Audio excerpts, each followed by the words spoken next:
जितने फेसबुक और यूट्यूब पर सुन रहे हो बहुत सावधानी से सुनना।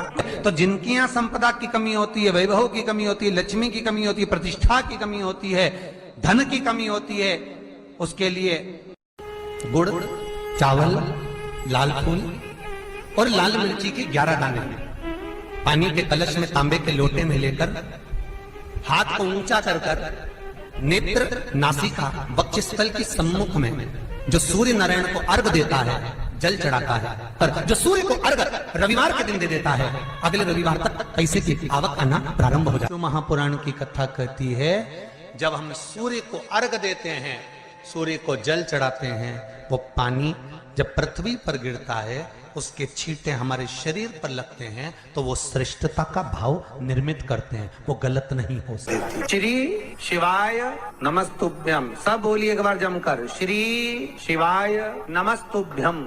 प्रैक्टिकल जरूर करना, कहीं सियोर वाला महाराज झूठ तो नहीं बोल रहा। शास्त्रों की बातें हमारे जीवन में हमें सुख प्रदान करे, इसलिए इस भाव का आनंद करते हुए आज की कथा को विराम देते हैं।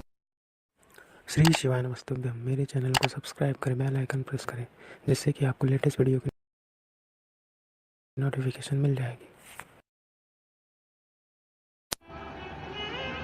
अब एक बात सावधानी से सुनिएगा,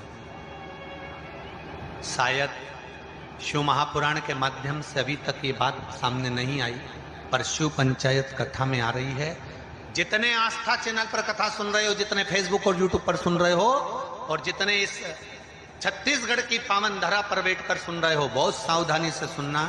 एक प्रश्न हमारे भीतर खड़ा होता है, जब हम सूर्य नारायण भगवान को अर्घ देते हैं, जल चढ़ाते हैं, तो वो जल पृथ्वी पर जब गिरता है तो उसके छींटे हमारे शरीर पर लगते हैं, क्या वो ठीक है?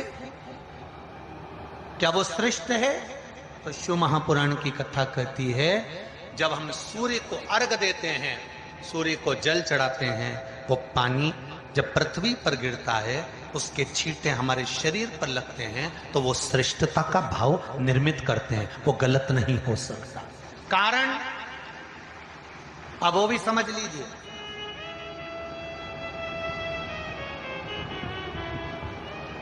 अब सूर्य नारायण भगवान को आप जल चढ़ा रहे हो, तो छींटे नहीं लगे, उसके लिए क्या स्टूल पे चढ़ के चढ़ाओगे कि कुर्सी पे चढ़ के चढ़ाओगे?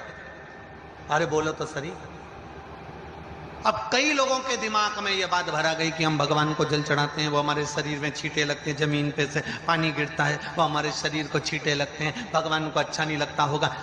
कौन ने कहा? पहले तो उसको पकड़ के लड़ो।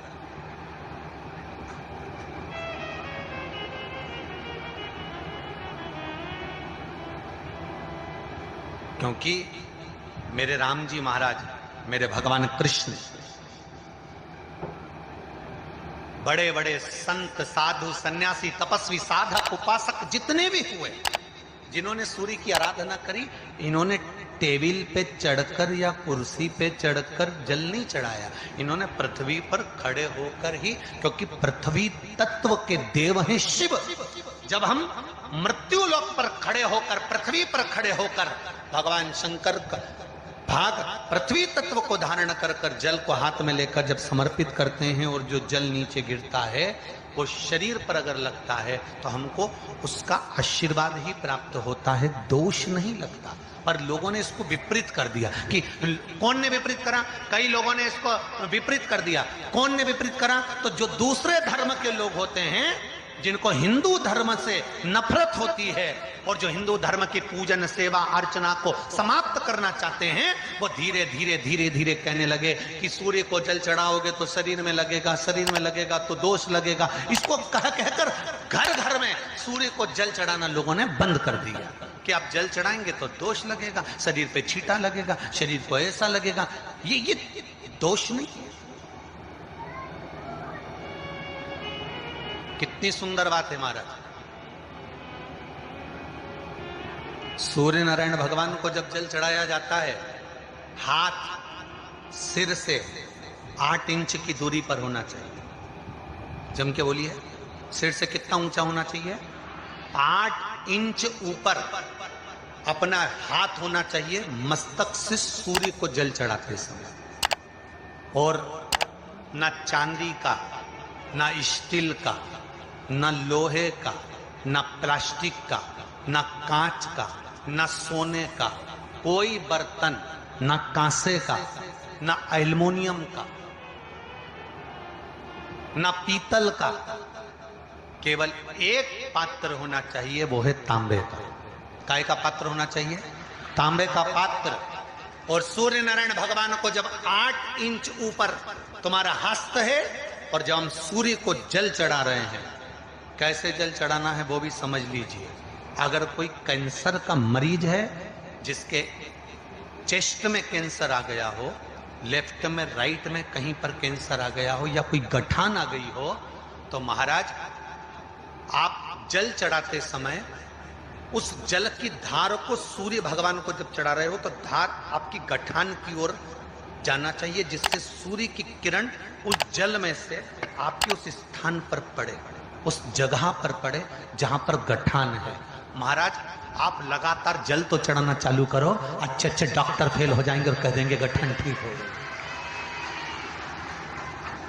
आपका लीवर और किडनी गड़बड़ कर रहा है, आप प्रतिदिन, आपका स्वास्थ्य गड़बड़ रहता है, आप प्रतिदिन ये ज्योतिष शास्त्र के अंतर्गत, रत्न शास्त्र के अंतर्गत, ये रत्न शास्त्र, ज्योतिष शास्त्र, रंग शास्त्र जो हमारे यहाँ है, रंगों के हिसाब से ये जितने रत्न होते हैं, माणिक हुआ, मोती हुआ, नीलम हुआ, मूंगा हुआ, पुखराज हुआ, ये क्यों कहते हैं ये पीला है, ये सफेद है, ये नीला है, ये लाल है, इसको शरीर में क्यों पहनाते हैं? उसका कारण होता है कि जब शरीर में पहनते हैं, सूर्य की किरण उसमें पड़ती है, हमारे शरीर पर वो कलर का इफेक्ट पड़ता है, उस कलर को शरीर पर लगता है, और शरीर पर लगता है तो हमारा शरीर धीरे धीरे, हमारी जो इंद्रियां हैं वो सही होने लगती हैं, काम सही होने लगता है। तो आप कहते हो ना, सब मैं कौन सा नक पहनूं, मैं कौन सा मोती पहनूं, मैं कौन सा पुखराज पहनूं, मैं कौन सा नीलम पहनूं, वो ज्योतिष शास्त्र के अंतर्गत, रत्न शास्त्र के अंतर्गत जितने रत्न हम पहनते हैं, ये केवल उस किरण के लिए ही तो पहनते हैं कि जो सूर्य की किरण मिले, उस किरण का प्रभाव हमारे शरीर पर पड़े।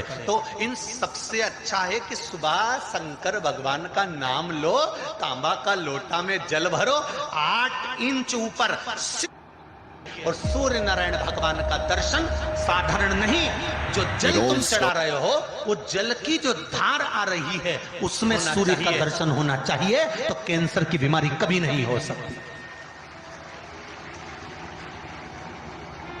लीवर, किडनी, हार्ट, आपके हार्ट में अगर तकलीफ है, डॉक्टर ने कह दिया कि इसमें नस चोक है, आपको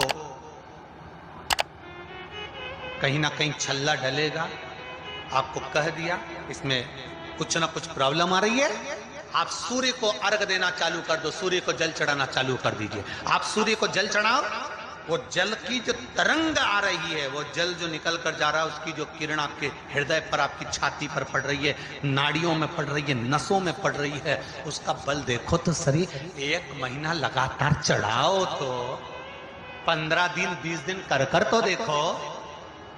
क्यों राम जी महाराज जल चढ़ाते थे? क्यों भगवान कृष्ण जल चढ़ाते थे सूर्य को? क्यों दशरथ जी महाराज जल चढ़ाते थे? क्यों कश्यप ऋषि जल चढ़ाते थे सूर्य को? सारे 33 कोटि देवता, सारे ऋषिवर, साधु, संत, सन्यासी, तपस्वी, साधक, उपासक, सब भगवान सूर्य को अर्घ दिया करते थे। क्यों देते थे? किस लिए?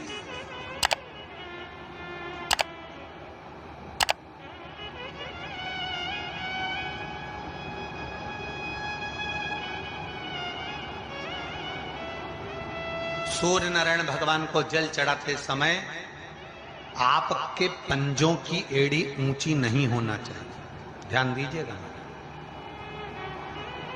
आपका पंजा पांव का पूरा की पूरा जमा होना चाहिए भूमि पर। हाथ कितने इंच ऊपर? 8 इंच ऊपर होना चाहिए। जल जो गिरे, सूर्य की किरण, सूर्य का दर्शन उस जल की रोशनी में करना चाहिए। क्या होगा उससे? जिस बच्चे को आंख में चश्मा लगा हो, मोटे से मोटा चश्मा लगा हो, छूट नहीं रहा हो, तो थोड़े दिन उसको सूर्य का अर्घ चढ़वाना चालू कर दो और जल में से सूर्य का दर्शन कराना चालू कर दो। सूर्य का दर्शन जल में से 2 महीना 2.5 महीना बहुत है, आंख की रोशनी बढ़ जाएगी, चश्मा हट जाएगा। आप कर देखिए। अब एक प्रश्न और खड़ा होता, सूर्य को अर्घ देने। गुरुजी, पंचदेव पंचायत में सूर्य नारायण भगवान शंकर की पंचायत में हैं। सूर्य नारायण को हम फ्लैट में रहते हैं, हम फ्लैट के अंदर रहते हैं, तो हम फ्लैट में रहते हैं, हमारे यहाँ अगर छज्जा नहीं है, हमारे यहाँ जगह नहीं है, तो हम सूर्य को अर्घ कैसे दें? तो महाराज खिड़की तो होगी, अगर घर में फ्लैट में पानी ढुलेगा और आप लोग नहीं समेट सकते तो एक बाल्टी रख लो, एक पात्र रख लो, पर सूर्य नारायण भगवान को अर्घ देकर रोशनी शरीर पर पड़ना चाहिए। जिंदगी में कभी कोई बड़ी बीमारी नहीं आ सकती। कितने लोग देते हैं सूर्य को अर्घ? जरा हाथ उठाओ। बहुत बढ़िया, बहुत जोरदार। पुरुष लोग भी देते हैं ना, चाहे बच्चे से बच्चा हो, बच्चों के हाथ में भी एक लोटा पानी पकड़ाओ। घर में छोटे बच्चे हो ना, उनको तांबे का लोटा दो, पानी दो। श्री शिवाय नमस्तुभ्यं, श्री शिवाय नमस्तुभ्यं, श्री शिवाय नमस्तुभ्यं, श्री शिवाय नमस्तुभ्यं, श्री शिवाय नमस्तुभ्यं। जानकारी अच्छी लगी तो प्लीज़ चैनल को लाइक कीजिए, सब्सक्राइब कीजिए। Thank for watching. Thank you.